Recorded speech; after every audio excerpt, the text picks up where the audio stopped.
പിതാവിൻ്റെയും പുത്രൻ്റെയും പരിശുദ്ധാത്മാവിൻ്റെയും നാമത്തിൽ ആമേൻ. എൻ്റെ പ്രിയപ്പെട്ടവരെ, ഇന്ന് ഒക്ടോബർ 11 ശനിയാഴ്ച. അമ്മേ പരിശുദ്ധമ്മേ, അമ്മേ പരിശുദ്ധമേ, ദൈവമാതാവേ, ദൈവമാതാവേ, കൃപാസനത്തിലൂടെ ഞങ്ങൾക്കും ഞങ്ങളുടെ ദേശത്തിനും അമ്മ മധ്യസ്ഥം തേടി തന്ന എല്ലാ അനുഗ്രഹങ്ങൾക്കും കൃപകൾക്കും ഞങ്ങളിപ്പോൾ ഹൃദയം നിറഞ്ഞ നന്ദി പറയുന്നു. അമ്മേ പരിശുദ്ധമ്മേ, അമ്മേ പരിശുദ്ധമേ, ദൈവമാതാവേ, 2004 ഡിസംബർ 7 ഉച്ചകഴിഞ്ഞ് 2:30 കൃപാസനത്തിൽ സംഭവിച്ച അമ്മയുടെ പ്രത്യക്ഷപ്പെടലിനെ കുറിച്ച് തിരുസഭയ്ക്ക് സമർപ്പിച്ചിരിക്കുന്ന പഠനരേഖകളുടെ മേൽ സഭാത്മകമായ പഠനം ആരംഭിക്കുവാൻ ഞങ്ങൾ പ്രാർത്ഥിക്കുന്നു.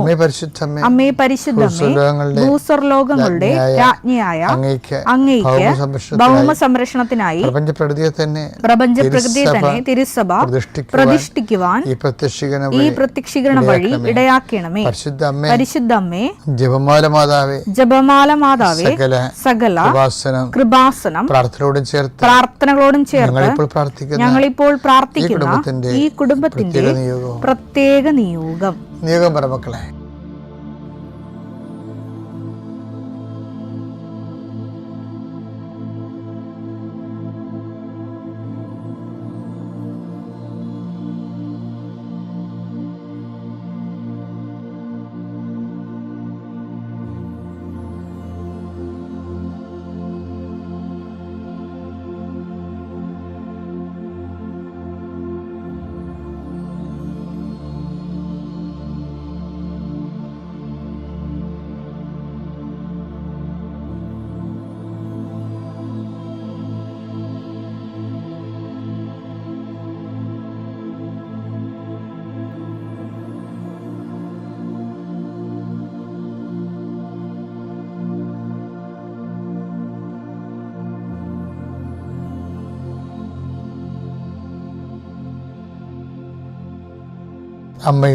അമ്മയുടെ പ്രത്യക്ഷീകരണത്തിന്റെ ഈ അനുഗ്രഹവേളയിൽ ഞങ്ങൾക്ക് സാധിച്ചു തരുവാൻ കനിയണമേ. ആമേൻ. വിശ്വാസ പ്രമാണം. സർവശക്തനായ പിതാവും ആകാശത്തിന്റെയും ഭൂമിയുടെയും സൃഷ്ടാവുമായ ദൈവത്തിൽ ഞാൻ വിശ്വസിക്കുന്നു. അവിടുത്തെ ഏകപുത്രനും ഞങ്ങളുടെ കർത്താവുമായ ഈശോമിശിഹായിലും ഞാൻ വിശ്വസിക്കുന്നു. ഈ പുത്രൻ പരിശുദ്ധാത്മാവിനാൽ ഗർഭസ്ഥനായി കന്യകാമറിയത്തിൽ നിന്ന് പിറന്ന് പൊന്തിയോസ് പീലാത്തോസിന്റെ കാലത്ത് പീഡകൾ സഹിച്ച് കുരിശിൽ തറയ്ക്കപ്പെട്ട് മരിച്ച് അടക്കപ്പെട്ട് പാതാളങ്ങളിൽ ഇറങ്ങി മരിച്ചവരുടെ ഇടയിൽ നിന്ന് 3-ാം നാൾ ഉയർത്ത് സ്വർഗത്തിലേക്ക് എഴുന്നള്ളി സർവശക്തിയുള്ള പിതാവായ ദൈവത്തിന്റെ വലതുഭാഗത്തിരിക്കുന്നു.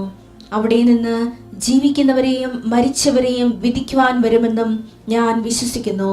പരിശുദ്ധാത്മാവിലും ഞാൻ വിശ്വസിക്കുന്നു. വിശുദ്ധ കത്തോലിക്കാ സഭയിലും പുണ്യവാന്മാരുടെ ഐക്യത്തിലും പാപങ്ങളുടെ മോചനത്തിലും ശരീരത്തിന്റെ ഉയർപ്പിലും നിത്യമായ ജീവിതത്തിലും ഞാൻ വിശ്വസിക്കുന്നു. ആമേൻ. സ്വർഗ്ഗസ്ഥനായ ഞങ്ങളുടെ പിതാവേ, അങ്ങയുടെ നാമം പൂജിതമാകണമേ. അങ്ങയുടെ രാജ്യം വരണമേ. അങ്ങയുടെ തിരുമനസ് സ്വർഗത്തിലെ പോലെ ഭൂമിയിലും ആകണമേ.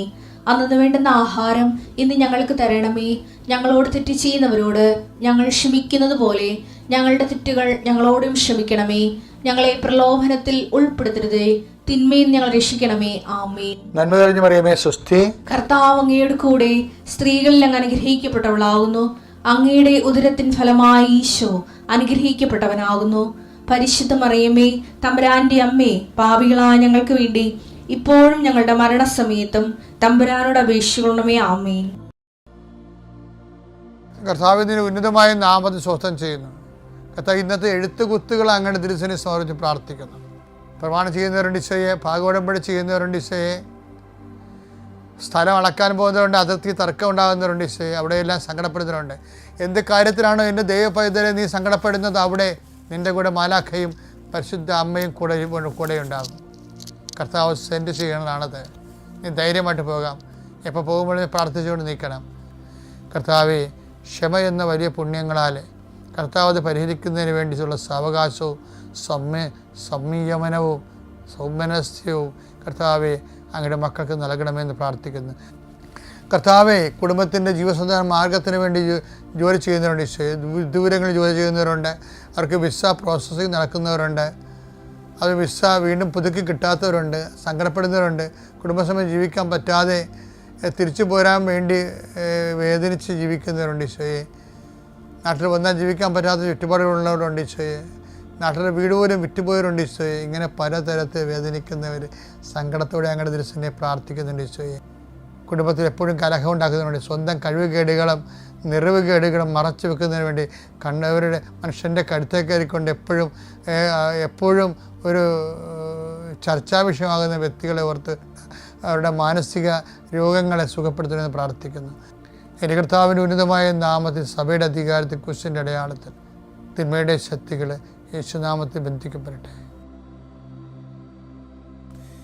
ഈശോ ജോർദാൻ നദിയുടെ സാന്ത്വല സമതലങ്ങളിൽ നിന്നും വിശ്രാന്തി അരുളുന്ന നിശ്ചലമായ ജലാശയത്തിൽ നിന്നും ആത്മാവ് അവനെ മരുഭൂമിയിൽ കൊണ്ടുവരുമ്പോൾ ഹി വാസ് കൂൾ ഡൗൺ. ശബ്ദമായിരുന്നു ആ വിഷയത്തെക്കുറിച്ച്. എന്ന് വെച്ച് കഴിഞ്ഞാൽ കാലാവസ്ഥ ഭേദങ്ങളിൽ ഒരു വ്യക്തി കൈവരിക്കുന്ന സുവിശേഷ വിഹിതമായ സംയമനം, അത് ദൈവം കൗണ്ട് ചെയ്യണതാണ്. അഭിഷേകത്തിൻ്റെ അടിസ്ഥാനം അതാണ്. എന്താണ്? കാലാവസ്ഥ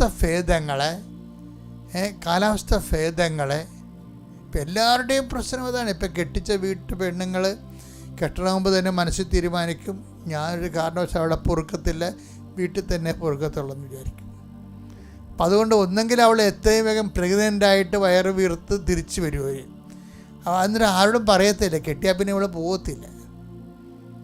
എന്താ കാര്യം? ഇതിവിടെ താമസിച്ച് അവരുടെ മനസ്സ് അങ്ങനെ പാകപ്പെട്ടിരിക്കുന്നതാണ്. പപ്പ മമ്മി എന്നൊക്കെ പറഞ്ഞുകൊണ്ട് അങ്ങനെ ഇരിക്കണം. അവൻ്റെ ജീവിതം കോഞ്ഞട്ടെ, അത് പോയി. എത്ര മനുഷ്യരെ നശിപ്പിച്ചിരിക്കണേ. എന്നിട്ട് പിന്നെ നമ്മളിങ്ങനെ പൗഡർ ഇട്ടൊക്കെ മിടുക്കനൊക്കെ നടന്നിട്ട് കാര്യമില്ലേ ശരിക്കും പറഞ്ഞാൽ. ഇതിൻ്റെ ഭീരുത്വമാണ് അതിൻ്റെ പിന്നിലെല്ലാം വരണതില്ല വിഷയങ്ങളെല്ലാം. അപ്പം ഇതിനെ അതിജീവിക്കുന്നത് അനോയിൻറ്റിങ് കൊണ്ടാണ്. ഓരോ പ്രഭാതത്തിലും പുതിയ സ്നേഹമെന്ന് ഈശോ പറഞ്ഞില്ലേ. ഇപ്പം നീ കല്യാണം കഴിച്ച് ചെല്ലുമ്പോൾ, ആ വീട്ടിൽ ചെല്ലുമ്പോൾ, ആ വീട്ടിലുള്ളവർ ചിലപ്പോൾ ഒന്ന് ടേംസായി പോകാൻ കുറച്ച് സമയമെടുക്കും. കുറച്ച് കഴിയുമ്പോൾ നീ അത് പ്രാർത്ഥനാപൂർവ്വം കാത്തിരിക്കണം. ഇപ്പം കണ്ട, ഈശോ ജോർദാനിൽ നിന്ന് മരുഭൂമിയിലേക്ക് പോകുന്ന ഒരു ശാന്തതയില്ലേ, അത് നെഞ്ചത്തിടിച്ചും തരുന്നത്, അയ്യോ ഞാൻ അവിടെ ചെയ്യുമ്പോൾ ഒരു ഷിഫ്റ്റിങ് വരുന്നുണ്ടല്ലോ. ഈ ജോർദാൻ നദീമുഖത്ത് നിന്ന് യൂദയൻ മരുഭൂമിയിലേക്ക് പോകുന്നതിൻ്റെ ഒരു ഷിഫ്റ്റിംഗ് ഇല്ലേ, ആ യാത്രയിൽ ഈശോ കാണിക്കുന്ന ശാന്തത എന്ന് പറയണത് എന്താണ്? ഈ ഒരു ശാന്തതയാണ് ഷിഫ്റ്റിങ്ങിന്, ട്രാൻസിഷനിൽ വരേണ്ടത്. ട്രാൻസിഷൻ ജീവിതത്തിൻ്റെ വളർച്ചയുടെ ഒരു ഘടകമാണ്. ട്രാൻസിഷൻ എപ്പോഴും സിറ്റുവേഷൻ, പുതിയ അഭിഷേകത്തിന് വേണ്ടി ട്രാൻസിഷൻ സംഭവിച്ചുകൊണ്ടിരിക്കും.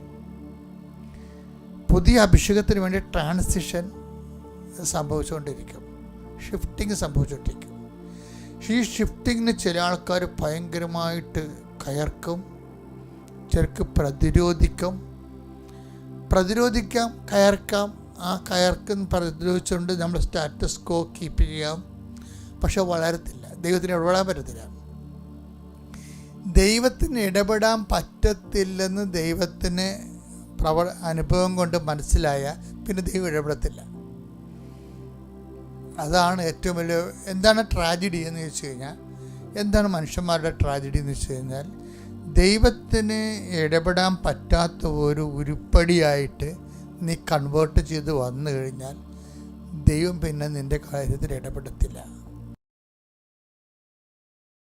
അത്യപൂർവ ദൈവാനുഭവങ്ങൾ ഇനി നിങ്ങൾക്കും സ്വന്തം. ഈ യൂട്യൂബ് ചാനൽ ഇതുവരെ സബ്സ്ക്രൈബ് ചെയ്തിട്ടില്ലെങ്കിൽ ഇപ്പോൾ തന്നെ സബ്സ്ക്രൈബ് ചെയ്യുക. ഈ വീഡിയോ ഇപ്പോൾ തന്നെ നിങ്ങളുടെ സുഹൃത്തുക്കൾക്ക് ഷെയർ ചെയ്തുകൊണ്ട് കർത്താവിൻ്റെ പ്രേക്ഷിതരാകുക.